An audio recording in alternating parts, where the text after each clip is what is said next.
1. Listen 5 to 10 minutes. What to do?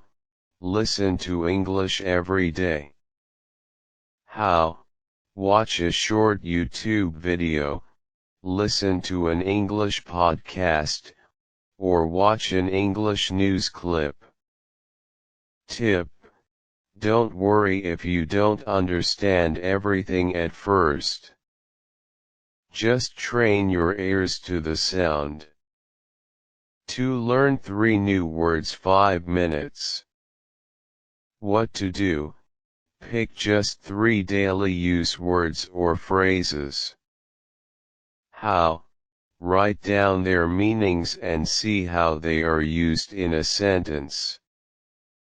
Tip: focus on common words you actually need in daily life like conversations, work, or shopping.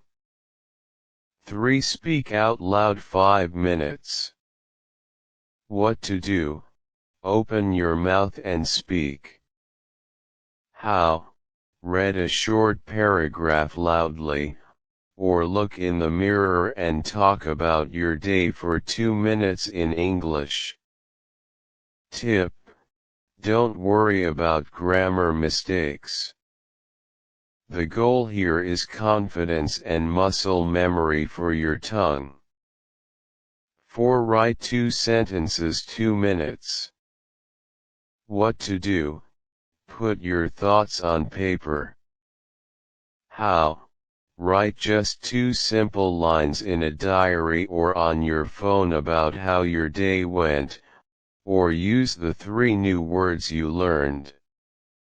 The golden rule: consistency is key. Doing 15 minutes every single day is 100 times better than studying for 3 hours only on Sundays. Keep it short, keep it easy, and make it a habit.